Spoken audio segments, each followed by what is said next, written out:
ये पैगाम है भारत के हर कंटेंट क्रिएटर के नाम। जय भीम जय भीम। क्योंकि 75 साल बाद भी अगर रहने के लिए अच्छे घर नहीं है तो इसका मतलब सरकारों ने हमें इंसान भी नहीं माना। मैं तो पूरे देश में जाता हूं तो देखता हूं अमीरों के कुत्ते भी बढ़िया गाड़ी में घूमते हैं, उनके घरों उनको जहां वो रहते हैं गर्मियों में एसी लगता है, सर्दियों में हीटर लगता है, बढ़िया मालिक उनके लिए दूध मंगाता है, बढ़िया ब्रेड बिस्कुट मंगाता है। हम चाहे कहीं भी रहे, हमें कोई पूछने वाला भी नहीं है। हमारे बच्चे बीमार हो जाए तो हम कर्ज लेते हैं इलाज कराने के लिए, हमारे घर में शादी ब्याह हो तो हम कर्ज लेते हैं, बच्चों को पढ़ाना हो तो कर्ज लेते हैं। तो हम गरीबी बेबसी में जी रहे हैं, लेकिन ये गरीबी बेबसी की बेड़ियां भी कट सकते हैं अगर हम अपनी वोट का सही इस्तेमाल करें। भाई जो लोग मेहनत मजदूरी कर रहे हैं उनके पास क्या तरीका है कि उनके आने वाली पीढ़ियां कुर्सी पे बैठे, आने वाली पीढ़ियों से गरीबी बेबसी खत्म हो जाए। तो लोकतंत्र में जिनका राजकाज होता है उनके हाथ नहीं फैलते, जिनका आदमी कुर्सी बैठा होता। तो आपने अब तक दूसरे लोगों को बिठाया, वो बैठे, उन्होंने अपने लोगों का भला किया। तो अगर आपको अपना भला चाहिए तो आप भी चंद्रशेखर आजाद को ये मौका दो। और क्योंकि आपके यहाँ पहले से एक बहुत मजबूत टीम काम कर रही है, उन्होंने नौजवान साथियों ने मेहनत करके संघर्ष करके घर घर तक हमारा झंडा निशान और हमारी बात को पहुंचा दिया है। अब आपको जरूरत है कि जो सपने आपके मन में है अपनी समस्याओं का एक लिफाफा बना के मेरे हाथ में दे दो और वोट की ताकत से मुझे एक बार अवसर दो कि मैं इन समस्याओं का हल कर सकूं। तो मेरा ये मानना है 19 तारीख को वोट पड़ेगी। क्या आपको हमारा चुनाव निशान पता है? जोर से बताओ, किसे किसे पता, जरा हाथ उठाओ।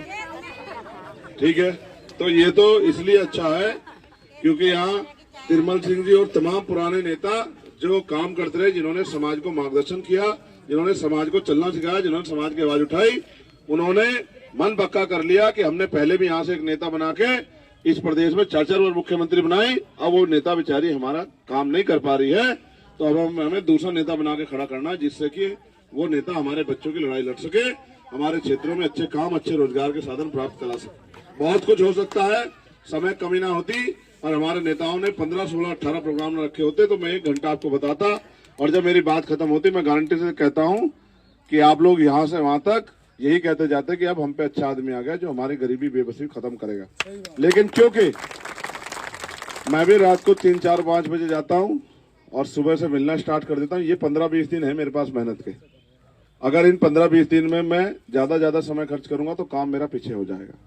तो मुझे दौड़ के जाकर काम करना है। पहले मैं आपके गांव में आया हूं, आज का प्रोग्राम यहीं से शुरू हुआ है और आखिरी प्रोग्राम हमारा कहाँ पता नहीं कहाँ है, छोड़ो। लेकिन अब मैं आपके गांव में आ गया हूं, बताओ मेरी मदद करोगे नहीं करोगे? पक्का? दोनों हाथ उठा के बताओ। हैं? हराने वाला नहीं? हमने नहीं मैं सब कही थी पर निकल गई, निकले वैसे ही है कहीं आए मगर फिर बाद में। देखो भाई, आपका नाम क्या है? मेरा नाम पुगराज सिंह है। पुगराज सिंह भाई, जिनको आराम से फ्री में सब कुछ मिल जाता है ना, उनको लोगों की कदर नहीं होती। बेकार आदमी है, छोड़ो, किसी को मत बेकार करो, लेकिन सोचो, महसूस करो, जिनको बिना करे कुछ मिल जाता है ना, उनको आदमी की किरदार की जो है ना, उनको रख रखाव नहीं होती। जिनको मेहनत करे कमाना पड़ता है ना, जैसे जिसके पिता को छोड़ गए, सोचो किसके पिता बड़े अधिकारी बन गए और वो अपने बच्चों के लिए संपत्ति छोड़ गए। तो अच्छी औलादे तो होती है जो संपत्ति को बढ़ाती है और बेकार औलादे होती है जो संपत्ति को बर्बाद कर देती है। तो जिन्होंने बिना कुछ किए जिनको मिल गया तो भाई वो क्या जाने लोगों की अहमियत। जो जमीन से संघर्ष करके आया उसे पता है गरीबी क्या होती है। मैंने तो देखी है गरीबी, मैं आज गारंटी देके बताता हूँ। मैं यहाँ खड़ा हूँ, मैं आपके गांव में आया हूँ। आप ये बताओ